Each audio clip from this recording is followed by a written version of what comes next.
দিনের কাজ দিনেই সব করার পরও দেখা যায় পরদিন আবার সেই একই কাজ জমা হয়ে যায়। বুঝি না কেন এত কাজ করি তাও কাজ শেষ হয় না কেন। আসসালামু আলাইকুম everyone, me Sanjida from Sanjida story. Welcome to another my new blog. সকাল সকাল খাওয়া দিয়েই শুরু করলাম। তো আজকে ডিম চাপড়ি পিঠা বানিয়েছিলাম, তারপরে করলাম চা। আমি আর রাইসা খেয়েছি চা, বিস্কিট, ডিম চাপড়ি। তারপর ভাবলাম আগে ভাতটা উঠিয়ে দিই। টেকনিক্যালি কিছু কাজ করলে দেখা যায় সময় অনেকটাই কম লাগে। তো আগে ভাত উঠিয়ে দিলাম, যেহেতু ভাতের পাশে তো দাঁড়িয়ে থাকতে হয় না, ভাত তো এমনি হয়ে যায়। তো ভাত উঠিয়ে দিয়ে কিছু হাঁড়ি পাতিল ছিল কালকের, যেহেতু আমি কালকে পরিষ্কার করে রাখিনি, তো এগুলো হাঁড়ি পাতিল গুলো সব পরিষ্কার করলাম। আর আমার এই ফ্রাই প্যানের কি দুঃখ বলবো বলেন তো, চুলা থেকে কালি বের হয় আর ফ্রাই প্যানের নিচে দেখেন কত কালি হয়ে গেছে।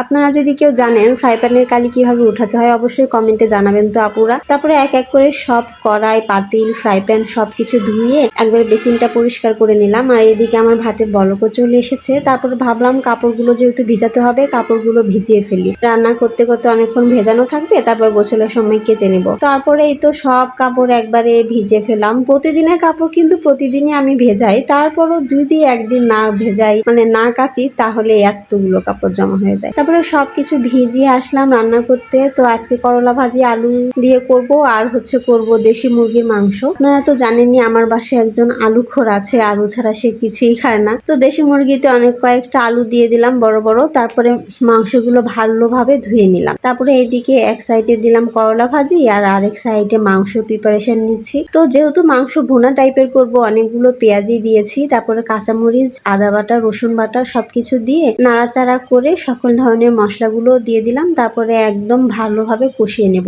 পরিমাণ মতো পানিও দিয়েছি। তারপরে ওই তো করলা ভাজিটা একটু নাড়াচাড়া করে তারপরে এখানে আসলাম কষাতে। তারপরে বাসায় যেহেতু একটা টমেটো ছিল, টমেটো দিয়ে দিলাম। টমেটো দিলে কিন্তু সব তরকারিতে টেস্টটা বেড়ে যায়। তারপর টমেটো দিয়ে ভালোভাবে কষিয়ে যখন তেল বেরিয়ে এসেছে তখন সকল মাংসগুলো দিয়ে দিলাম। এই দেশি মুরগিটা এত স্বাদ ছিল কি বলবো। এই তো এখন আমার সবকিছু মাংস দিয়ে দিয়েছি। মাংস দিয়ে এখন নাড়াচাড়া করছি, ভালোভাবে এখন কষিয়ে নেব। যেহেতু দেশি মুরগিতে তো কষানোটাই মেন। আমার কাছে মনে হয় যে দেশি মুরগি যত কষাবো, গরু মাংস যত কষাবো ততই স্বাদ কিন্তু বেড়ে যায়। তারপরে এই তো ভালোভাবে কষে যখন তেল বেরিয়ে আসলো তখন কয়েকটা রসুন দিয়ে দিলাম। যেহেতু আমার মাংসতে রসুন খেতে খুবই ভালো লাগে, তাই 4-5টা রসুন দিয়ে দিলাম। দিয়ে ভালোভাবে নাড়াচাড়া করে একটু পরিমাণ মতো পানি দিলাম। বেশ খানিকটাই পানি দিলাম, কারণ দেশি মুরগি সেদ্ধ হতে অনেকটা সময় লাগবে, সেজন্য অনেকগুলো পানি দিয়ে ভালোভাবে নাড়াচাড়া করছি। তারপরে কাঁচামরিচ নামানোর আগে দিয়েছিলাম। তারপরে এই তো নামিয়ে নিলাম।